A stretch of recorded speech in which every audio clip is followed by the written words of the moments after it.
Gimana kalau salah satu teks yang paling sering diteliti di dunia ternyata nyimpan rahasia visual? Sebuah pola yang sebenarnya ada di depan mata kita selama berabad-abad tapi baru ketahuan sekarang. Oke, yuk kita bedah bareng-bareng. Apa mungkin ada semacam bahasa visual yang tersembunyi di dalam halaman-halaman Al-Quran? Ini bukan soal numerologi atau kode-kode rahasia ya, tapi sesuatu yang benar-benar bisa kita lihat pakai mata kita sendiri.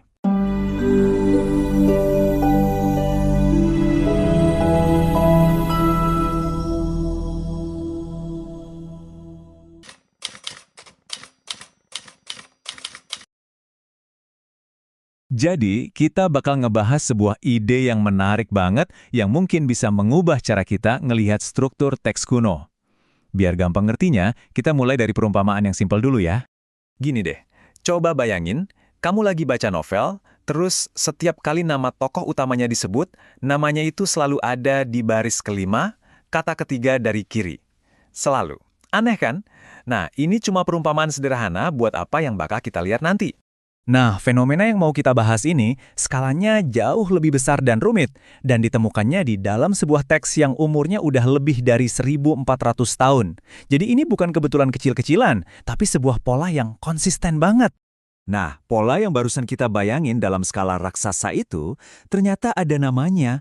Para peneliti nyebut fenomena kesejajaran visual ini dengan istilah tawafuk. Tawafuk itu gampangnya adalah kesejajaran visual yang ajaib. Jadi, ini adalah kondisi di mana kata-kata tertentu atau kata-kata yang maknanya mirip muncul di posisi yang sejajar.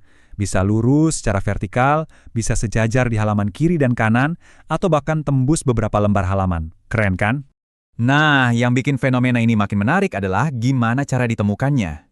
Ini tuh bukan sesuatu yang udah diketahui dari zaman dulu. Ceritanya sendiri aja udah unik. Proses penemuannya itu ada 2 tahap, dan jaraknya ratusan tahun loh. Jadi pertama, di abad ke-17, ada seorang kaligrafer Utsmania namanya Hafiz Osman. Dia bikin standar tata letak halaman yang disebut ayat Barkanar, di mana setiap halaman itu dimulai dan diakhiri dengan ayat yang utuh.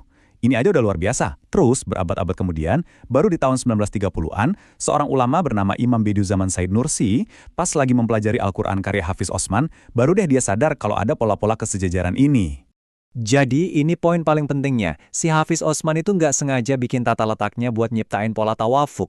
Dia cuma bikin standar penulisan yang rapi. Pola-polanya itu baru ditemuin ratusan tahun setelahnya. Ini penting banget buat ngejawab anggapan kalau pola ini sengaja direkayasa. Oke, cukup teorinya, sekarang kita lihat langsung buktinya. Kita bakal lihat beberapa contoh nyata dari tawafuk, biar kalian bisa ngeh sendiri. Coba perhatiin slide ini ya. Di halaman kiri, di kisah Ashabul Kahfi, ada pertanyaan. Berapa lama kamu tinggal di sini? Sekarang lihat halaman kanannya deh. Di posisi yang lurus sempurna, ada jawabannya. Dan mereka tinggal dalam gua mereka 300 tahun. Pertanyaan dan jawaban nyambung secara visual.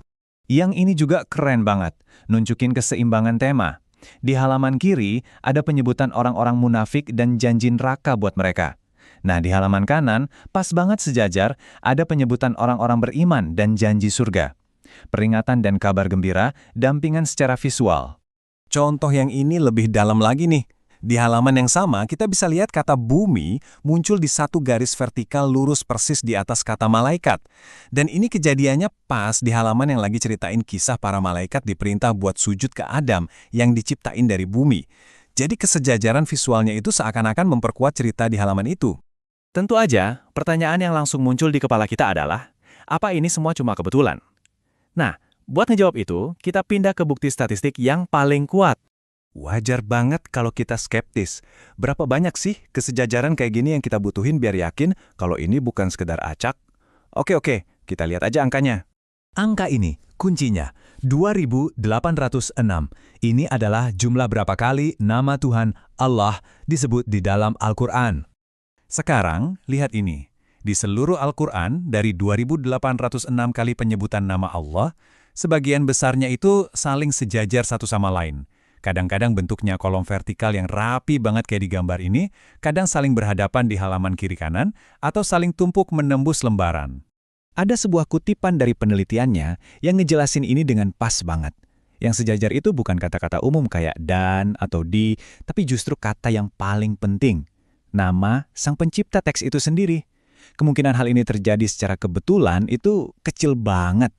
Jadi penemuan tawafuk ini tuh bukan akhir dari cerita, justru sebaliknya. Ini adalah awal dari sebuah babak yang benar-benar baru dalam penelitian Al-Quran. Terus, kenapa ini penting? Apa sih yang bisa kita ambil dari sini? Pertama, ini jadi jawaban buat kritik yang bilang struktur Al-Quran itu nggak beraturan. Buat mereka yang mencari tanda keilahian, ini bisa jadi bukti visual yang bisa dilihat, bukan cuma klaim abstrak. Dan mungkin yang paling penting, ini membuka ladang penelitian yang sama sekali baru, yang ngajak para ahli dan bahkan kita pembaca biasa untuk ngelihat teks suci ini dengan cara yang benar-benar baru.